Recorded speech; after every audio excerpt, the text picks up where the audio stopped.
Greetings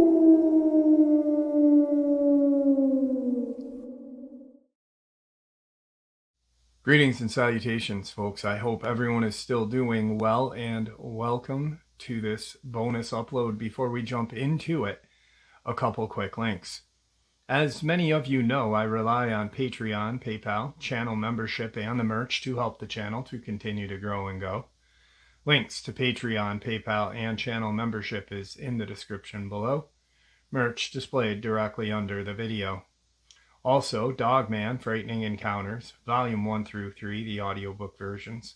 They were written and researched by Tom Lyons, narrated and produced by me, Jeff Nadolny.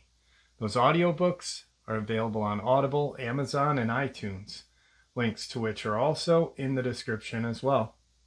And finally, last but definitely not least, if you'd really like to help support the channel to continue to grow and go, simply subscribe. It does not cost a cent. Click the like button, takes half a second. If you don't want to miss out on any of the informative uploads that I put out daily, click the bell icon, and folks, please leave a comment and share the video. Why? Well, because all of these things really do help the channel to continue to grow and go. They definitely do matter, and they are appreciated. And with that, I have taken far too much of your time. Let's jump in to today's bonus, shall we? Today's first experience on the paranormal side. 10 years ago, my parents' house is a very, very, very old house in Europe. That was a farm in its early years. The two houses that surround it were the barns, and our cave is under one of them. It's a nice and inviting house. Nothing creepy, a lot of light in the day. It always felt cozy. I love that house. But when I was about 12 to 14, strange things started happening. At night, I was hearing someone walking up and down the stairs, and when I'm saying, I am sure it was the sound of someone walking because I knew all of the sounds of my house. I've never been a believer in ghosts, so for me, it was my dad having insomnia or going to the toilet, but he was making a lot of noise and was going up and down all night. I was clearly annoyed by these noises, so one night I was going to confront him while he passed my door. I opened the door and there was no one. Chills. But okay, I must be dreaming. Then we started having other problems around the house. The walls are hollow, and weasels got in and died multiple times. Hogs came to the garden and destroyed several things. The neighbor, who was a hunter, killed them, and we gave them to the butcher, who made good recipes with them. And then my mom's car had all her tires cut by a knife, and we don't know who did it. One day my grandmother told us to make a cross with salt under the rug. She did not believe in God or what, but she believed in witches and, in her words, knew some. This was her way of getting the bad spirits or bad people to repel. We did it for a good time, I guess. I don't know, thinking that it wouldn't work. It worked. I never heard the steps on the stairs again. No weasels died in the walls since then, and no cars have been attacked. I was thinking that it was my imagination, but the other night I talked to my parents for the first time because we were talking about my grandmother who died this year, and they said they also lived in weird things in this house, which ended at the moment we put the salt cross down. They never told us because they didn't want us to have nightmares. So that's my encounter. Or maybe the story of a creepy dude who lived in the walls of our house. Also, my dad doesn't believe in the paranormal or God, and we think it could have just been our imaginations. My mother and brother believe in the paranormal. My great-grandmother lived in the French Reunion and was into voodoo and voodoo puppets. My mother always believed that her grandmother had some kind of powers. And for the joke that I'm always making fun, she thinks I've inherited it. Today's second experience on the paranormal side. This may be a Dogman encounter in the United Kingdom. I live in the United Kingdom, and my friend's uncle owns quite a bit of land. We go hunting quite often. We hunt pheasant, rabbit, squirrel, and duck, so there's no need for any high-powered guns. And we usually take air rifles. Obviously, rabbits are nocturnal, so most of the time we set up camp and go off with flashlights up at the top of the land where there is less woodland and more of a chance of finding a rabbit. But on this night, I suggested we go down to the woodland area, as I've seen a few rabbit den down near the creek. My friend was very against going down there and made it clear he wanted to stay up in the fields. I told him, fine, I'll just go off on my own and see what I catch. I get down to the top of the creek. The creek is a very large dip in the ground where a stream running at the bottom. And as I near the creek, I remember hearing splashing and kicking in the stream, which I thought must have been the rabbits. But when I looked through my scope, there was too much vegetation, and I needed to get closer. I started down the very steep side of the creek, and as I'm coming down, I notice a white glint in the corner of my eye. And when I look, I notice it was bone. I thought it was quite cool and wanted to get a closer look. Upon said closer look, I can see quite clearly that it is a full-grown female deer. This is strange because, as I said before, I live in the United Kingdom, and we don't have a lot of predators down south where I was, so I thought of all kinds of things it could have been. My friend's uncle? No, he doesn't have a deer hunting license. A very, very large fox? No, I doubt a fox could kill a deer of this size. In the end, I came to the conclusion that it had fallen down the creek and broke its leg and had left there to die. I started to walk back up the side of the creek when I heard some rustling on the other side, I think rabbit, and I scope in to take a closer look. Then whatever I was looking at sprinted away, making me jump. But it wasn't any normal sprint. It was a two-legged charge, and I could see leaves rustling behind it as it ran that were taller than myself. This thing was huge, and I was defenseless with just an air rifle. But the sheer force that this thing ran with was enough to make me chill. So I hurriedly walked back up to the creek, to the fields, and told my friend what had happened. And I asked him if he was trying to scare me. He swore on his life that he had been up there the whole time. After no luck catching any rabbit, we went back to the tent to get some rest, but I couldn't sleep thinking about that thing and what it could have been. My heart dropped. The loudest, blood-curdling scream made me jump out of my skin, and my friend woke up in a fluster, asking, "WTF was that?"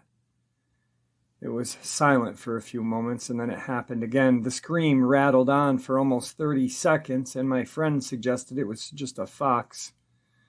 But we had heard fox screams many times before, and this was not it. This was something larger than a full-grown man's scream. But we were in the middle of nowhere, and no one would be out here walking around at this hour. Rest assured, we did not sleep the rest of that evening. Today's third experience on the paranormal side. So when I was 12 years old or so, my best friend and I were super into all things paranormal. We would purposely seek out situations that would expose us to ghosts, entities, and things. And I firmly believe if you go looking hard enough, you begin to open the door to these occurrences. We often had our parents take us to Savannah, Georgia, known for being a particularly haunted city due to its history, to stay in the same hotel a woman had killed herself in hopes of seeing her, ghost tours, you name it. Now, unfortunately for us, most of the time we never experienced anything. However, the scariest experience I had with her has always came back to my mind over all of these years. I always try to rationalize it, but to this day I haven't been able to come up with a good explanation. I'm hoping maybe someone will.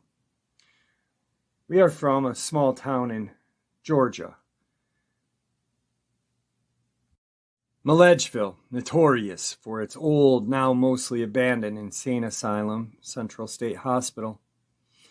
It has a cemetery with many paranormal sightings and an extensive history. It's called Memory Hill. The night before Halloween, and we decided to be reckless and go to the cemetery and do all of the things you are not supposed to do. There was a wrought iron fence surrounding the plot of graves there, and the fence looks like it has little devilish faces in it, believed to have warded off evil spirits. On All Hallows' Eve, it is said you can hear the wailing and screaming coming from this area in the cemetery. The tale goes that you are not to touch the fence on Halloween, as not to release the evil. So, of course, we decided to touch it. There's a witch's grave there from a woman named Dixie Haygood, who lived from 1861 to 1915. Legend goes that you are not to cast a shadow on her grave, or you will bear the full weight of her curse. She was believed to have cast before she died, so naturally, we did that as well. There's a mausoleum there from William Fish, who had his wife and daughter taken by the typhoid epidemic in 1872. After he constructed the mausoleum, he himself entered inside, closed the door, and shot himself to be with them. Legend has it that if you knock on that door, you may hear a knock in reply. We knocked, no reply. When we were leaving, we noticed a friendly black cat in the cemetery. She was very sweet, came up to us purring and rubbing on our legs, and followed us for a while. My friend's mom, our ride, is an avid animal lover, and we all agreed to take her in and bring her to the local non-kill shelter the next day, as she really seemed like someone's house cat. We had never seen her there before, and we went fairly frequently. In hindsight, this was not a good idea, as this cat likely has always lived there and was perfectly happy. But we took the black cat with us from the cemetery that day, and we named her Siren. Now, fast forward to nighttime. My friend had a clubhouse located fairly far in her backyard, out next to the woods.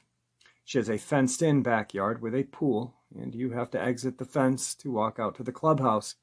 We decided to sleep out there to add to the scary vibes. We decided to keep Siren in the clubhouse that night with us. At the time, the door on the clubhouse was broken and wouldn't close all the way or lock. We stayed up all for a while talking, maybe until 1 or 2 in the morning. But I have no idea, since we didn't have cell phones at the time.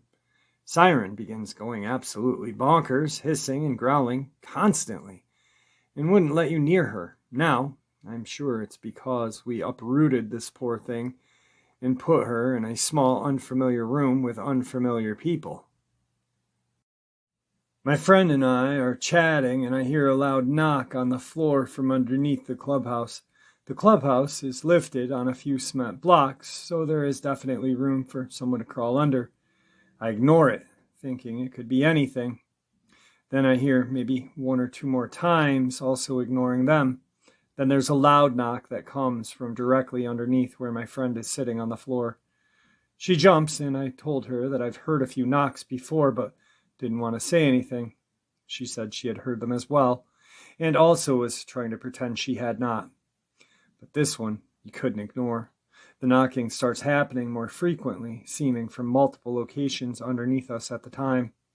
Then we hear a knock on one wall of the clubhouse as well. The knocking picks up and is very loud, eventually spreading to all 4 walls of the clubhouse and underneath us, surrounding us. At the same time, I'm in tears at this point because I'm scared and I want to run out and make a break for her house. My friend adamantly did not want to do that because she was too afraid to leave. The knocking/banging continues for quite some time on all 4 walls and underneath us simultaneously.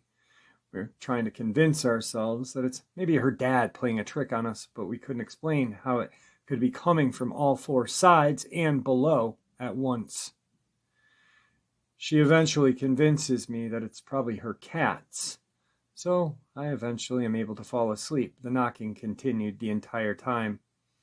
The next morning, the knocking had stopped. My friend later tells me that she didn't think it could be her cats, but she was trying to calm me down at the time. To this day, we have no idea what could have caused the knocking.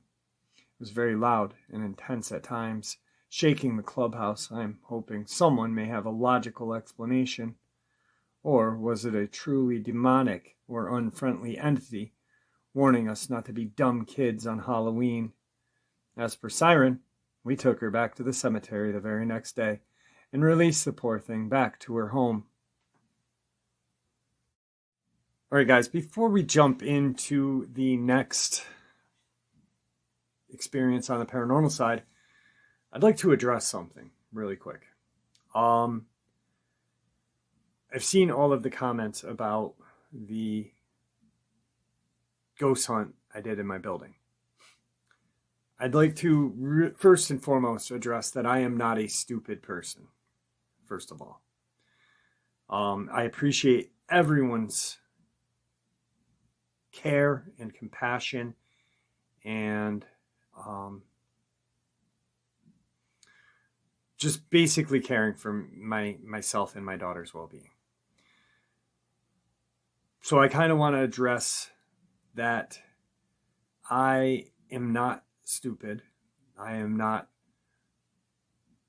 a person who just jumps into something and takes it lightly. I have a very strong connection to my Native American side.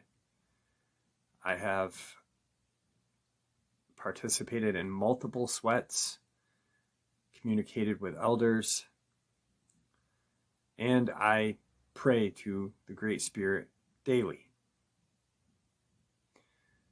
I also have a very powerful religious or Roman Catholic background. I was baptized. I had my first communion. I had my confirmation. So I do believe in the Trinity. I do believe that Lord Jesus Christ is my Savior. And I have a beautiful cross that has been blessed by a Catholic priest in my home. I have holy water in my home. And I have cleansing prayers that I perform. I did talk to my local priest about these cleansing prayers, and he reviewed them with me and said they were ideal for what I plan on doing. I'm not going hunting for a demon or some kind of craziness. I'm being very careful with what I'm doing. I just want people to know that I am being careful. I've seen some comments that kind of, a lot of them, the majority of them were great and compassionate and kind. But then there was like a couple, like, I'm just some dumb guy doing something that, I have no idea what I'm doing, this and that. That's the furthest thing from the truth. I don't think anybody is an expert in ghost hunting. I think that Zach Baggins knows just as much as you or I when it comes to experiences with the paranormal. Has he had more than we have? Absolutely. He makes a living at doing that. But does he know more? No.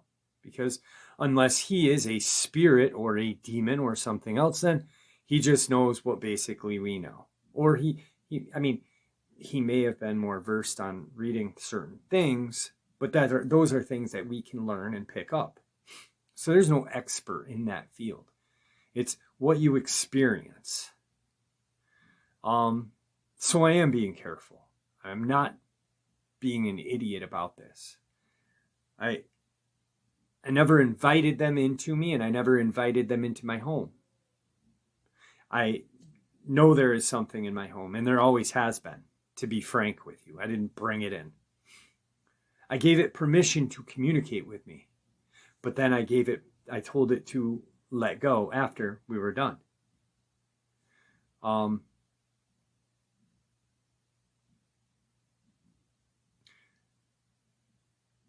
The other night is something I'm going to pursue. Just like with my Dogman and / cryptid, Bigfoot, what have you, uploads, I'm going to start going out in the field and doing like Dogman / Bigfoot hunts where I'm out, someone's seen something, I'm going out there and looking. Okay? If there's a paranormal place that I'd like to go to, I'm going to approach that as the same. The channel is going in a way that I want it to go, where, yes, there will always be narrations and there will always be interviews. Don't get me wrong, please. But I'm going to start experiencing. I'm going to start experiencing these things. I want to go out into the field, both cryptid, Dogman, Bigfoot hunt, and ghost hunts. And I am prepared mentally and spiritually. My daughter is mentally and spiritually sound as well. She has a cross in her room. I know a few people are like, you should put a cross in her room. She has a cross in her room, actually the same exact cross I have, which was blessed by a Catholic priest. She wears a crucifix medallion, and she prays at night. I don't know who she prays to, whether it be the Great Spirit or Jesus or whoever. As long as she prays, that's all I care about. Now, some people are thinking, well, if he believes in Jesus Christ, our Savior, why does he say at the end of his videos, may the Great Spirit? Well, because God isn't Jesus, and Jesus isn't God. God is the Almighty. He is the Great Spirit. So I kind of interwoven both of my cultures to make me comfortable. You don't have to like it, and I'm not asking you to, but that's why I say, may the Great Spirit watch over all. May the Great Spirit watch over all of us. Take it at the end like I'm saying, may Jesus, or watch over all of us all. Watch over all of us. Excuse me. I don't know why I got tongue-tied at the end. Or whatever, whoever you may pray to at the end, please. Because that's all I want, is I want to learn more. I want to experience more. But I also want everyone to be safe and just feel comfortable. So that's what's going on. I just wanted to share that. I didn't mean any negativity. I appreciate everybody and their concerns for me. I just kind of wanted to say, hey, I'm well aware of what I'm doing. I'm not having, I didn't break out the Ouija board and start doing a Ouija board thing that night. I probably won't ever play with my Ouija board. I have one, and it stays in its one spot. And, but I'm not summoning things in, so please don't think that. There's already something in my home. I just wanted to kind of communicate with it. I kind of wanted to, my daughter wasn't home, and I wanted to kind of show everybody what I have going on in my home. And I'm pretty sure a great deal of you have things going on in your home that you can't explain. So, just tell them to leave you be and go about your day. That's what I do. Anyway, let's get on to more of the paranormal side. All right. By the way, thank you so much, guys. You guys mean the world to me. This channel means the world to me. And I feel blessed to have all of you in my life. So, thank you. Today's fourth experience on the paranormal side. I was born in the country of Zimbabwe in Africa. I left to live in the United Kingdom when I was 28 years old. I'm now 49 and I still live in the United Kingdom, where I feel much safer, as Africa is not a very kind place to live. The country I lived in is landlocked and has a big forestry industry, which is used for export and trade. I lived most of my life on various forestry plantations, way out in isolation, remote places where very few people have lived or live. The forestry industry plants their pine trees in large blocks, with each tree being on a grid pattern. Since it's pine, nothing grows beneath them due to the soil becoming acidic. So there is no ground cover or any brush or shrub. Like most remote places, the roads are really just dust without any covering, which means mud, rain, and hard-baked earth from the sun. I would take my 3 small terrier dogs walking each day, leaving the house after lunch, and I would usually be out for just over an hour. I walked the same route each time, up along a dirt road between 2 blocks of almost mature pine trees. At this point on the route, the road then curved around 1 block of trees and came back to meet the road from the house, forming a loop. It's a breathtaking walk with trees on both sides of you. However, the trees fall away on the right of the road halfway up, and it gives you a stunning view of the hills covered with shrubs and brush and grass. I went walking one afternoon as normal, and I heard a growl in the brush just up from my house. My 3 dogs fled in terror, and whatever was in the brush chased them. I found out it was a leopard with a cub, so I waited a week, then went walking again.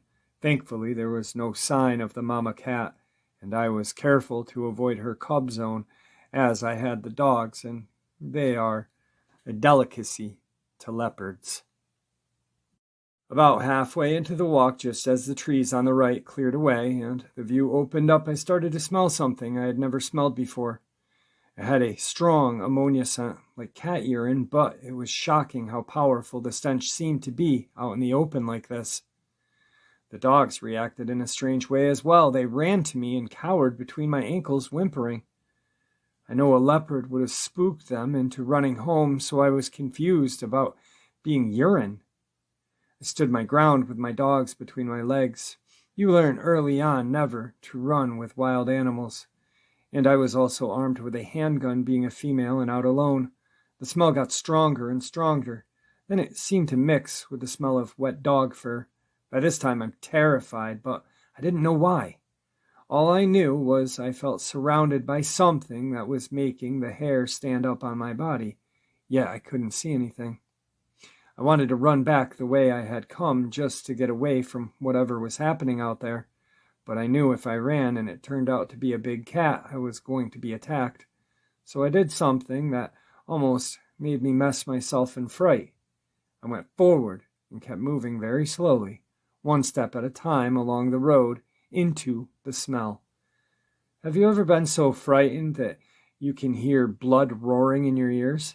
I remember my teeth were literally chattering, and my dogs were milling about between my legs with their tails against their bellies. This was not a good sign. The further along the track I got, the more I looked around me and saw nothing. It's impossible, but there was nothing to see at all. How could I not see anything in a block of trees planted in straight rows with nothing growing beneath them, when I could see straight to the other side of the block along the tree row? I noticed an old gnarled tree standing alone on the right side of the road, where the beautiful views were, and although the tree had been there as long as I could remember, I stopped to look at it over. About 8 feet up the tree trunk was fresh rips into the bark, but they were so deep they went into the wood below the bark. Each one looked about 15 centimeters long and were fresh enough to have liquid sap leaking out of them. I thought at that point it was probably a big cat, and it had stretched up along the trunk to sharpen its nails. But it occurred to me that cats pull downwards. These cuts were at an odd angle. There were 2 marks on the left side and 3 on the right of the trunk. At about 30-degree angles, it looked like a person with long nails had reached up and started near the middle of the tree trunk and gouged outwards and down at the same time. The smell was the strongest from the tree.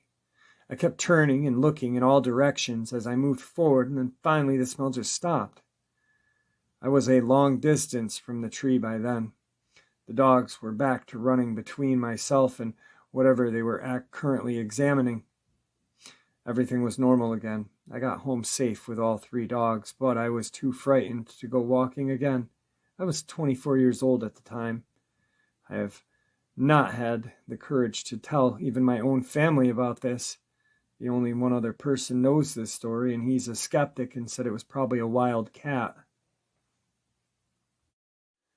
A lot of strange things have happened in my life, both in Africa and the United Kingdom. Most of them are due to me seeing lights in the sky at night, especially here in the United Kingdom. One other thing that happened on the same African tree plantation was that a UFO was seen the same week as the one that landed in Rawa, where the children at the school spoke to the occupants of the unidentified craft. I'm still very confused over that one, as we lost track of time when we were traveling to the fire lookout tower to see if we could see it. When we arrived, the lookout at the tower said it was gone, and we chatted to the other fire tower along the mountain ridge, who were there still watching as it moved slow along the country. At least we got an eyewitness account from a man who saw it, which was still really interesting. I just don't know what to think about the smell. It was so strong it burned my nose enough to make me want a tissue. So, to me, what she is describing, just what I'm thinking. And like she said, that it was not a big cat. Because in her first one, she saw the mother cat with her cub. The dogs ran home. The dogs did not run this time. They ran to her for her safety. And when she looked at the claw marks in the tree, how she described them, that would almost be like a human, or how we, grab something and pull. Or how a dogman would do it, how we've heard dogmen ripping at trees. To me, it sounds like there was some sort of dogman in Africa or in Zimbabwe, which would, in my mind, if you think dogman in Africa, you think of the hyena like dogman or jackal looking dogman, which are friggin' terrifying, because hyenas are terrifying. God. That's a terrifying upload. And I told you it was terrifying, didn't I? Anyway, moving on. Tonight's final experience on the paranormal side. So, I went through 22 weeks of infantry OSUT, and the worst experience I had was the individual night land navigation. Now I'm in the middle of a swamp at around 2 a.m. looking at my map. Suddenly every hair on my body stands on end, and my red light flickers.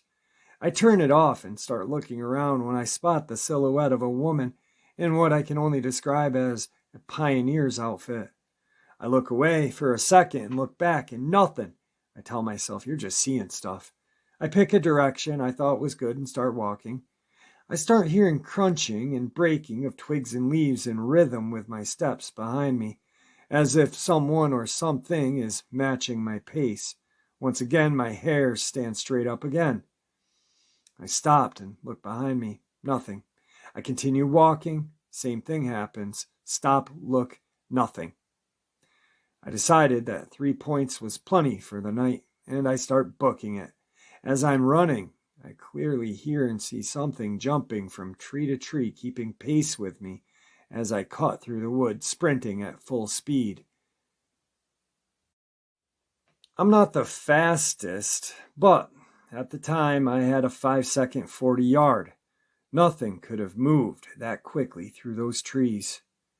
I make it to the starting point. I turn in my crap and sit in my gear. Another guy comes running in at about 15 minutes later.